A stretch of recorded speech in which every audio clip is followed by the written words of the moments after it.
So let's say this does happen, right? So to avoid a worst case scenario, what you're suggesting, let's say, is brought in, and let's say the powers that be decide کہ بھائی یہ ہمیں کرنا ہے. اس میں ان کو immediate تکلیف نہیں آئے گی ان کو پاورز کو.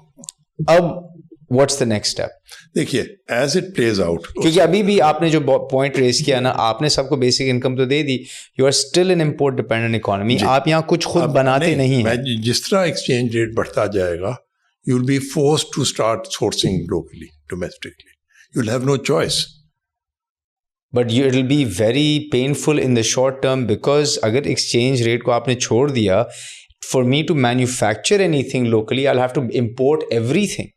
So the government will have to give me some sort of subsidy on the tax structure, import duties. Why do you say that? Because میں آج اسٹیل امپورٹ کرتا ہوں, ٹھیک ہے, ہم نے ایک اور ہم سب وہ کیا لیتے ہیں جی, بھٹو صاحب نے انڈسٹرائزیشن وغیرہ روک دی, یہ کر دیا ہوا, بس اسٹیل مل تو انہیں نے لگائی تھی ان کے دور میں. مطلب کام پہلے شروع ہوا تھا, بٹ ڈرائنگ بورڈ پہ تھا, بٹ چلائی ان نے, ٹھیک ہے. بعد میں ہم نے اس کو بند کر دیا in the more free market environment for whatever reasons.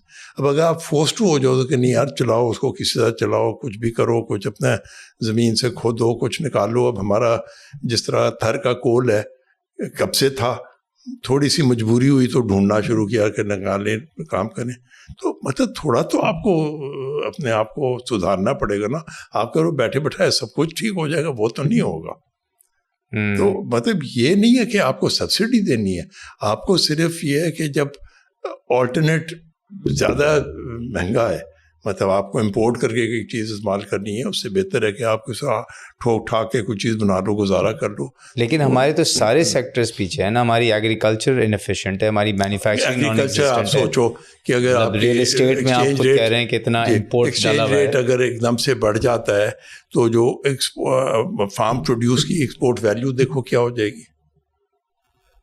گھر پہ کچھ بچے گا نہیں کھانے کے لیے ہمارے پاس. نہیں بھائی بچے گا نا, وہ بیسک انکم کیوں نہیں بچے گا. جو ابھی آپ جتنا ایکسپورٹ کر رہے ہو وہی کرو, لیکن اسی $1 کی جگہ اگر آپ کو ابھی سے $300 مل رہا ہے, اس کی جگہ $400 ملنا شروع کر دے, $500 ملنا کر دو, بینیفٹ ٹو دا فارمر, تو آپ اور پیسہ لگاؤ گے نا فارمنگ میں, اور کمانا چاہو گے. مطلب ہمارا ایک ایکسچینج ریٹ پالیسی بہت ناقص رہی ہے, اس کو ہم because it is based on borrowed dollars. ٹھیک ہے. اینڈ therefore borrowed dollar کا مطلب ہوتا ہے propped up rupee.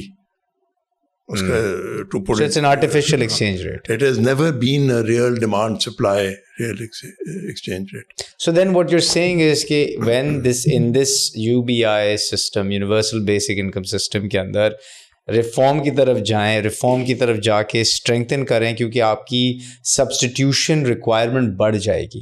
جب سبسٹیٹیوشن آپ امپورٹ نہیں کر پاؤ گے, نہیں کر پائیں گے. اب آپ کچھ کرو گے, جو بھی کرو گے, آپ ایک ایکسٹریم کیس لے لو. بلکہ اب میں یہی ابھی کا ایگزامپل لے لیتے ہیں, جہاں ابھی ریسنٹلی ڈالرز پریکٹیکلی ختم ہو گئے تھے باہر بھیجنے کے لیے, تو چیزیں باہر سے نہیں آ رہی تھی, تو lot of people turn towards buying local. اور اب ایک ٹرینڈ چل گیا نا کہ بھائی چلو یہی. میں اب اپنی بات کروں, میں ایک ذہن میں تھا نا یار 5 سال کے بعد گاڑی بدلیں گے.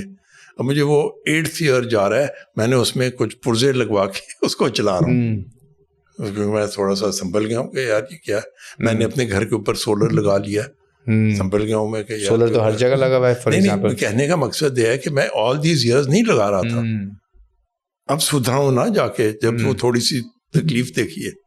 تو اتنا تو اس کا مطلب ایک کلیکٹیو تکلیف دیکھنا تقریباً 3 سے 5 سال کے لیے. اگر اس کلیکٹیو سے مطلب کہ زیادہ تر عوام کو تو basic income with duly index to inflation آپ نے پروٹیکٹ, ان کو تکلیف کم ہوگی. ان کو تو نہیں ہونی چاہیے, ان کو ہونی بھی نہیں چاہیے, بلکہ تھوڑا سا جو ان کی امپروومنٹ آ جائے گی, ان کی امپروومنٹ آئے گی.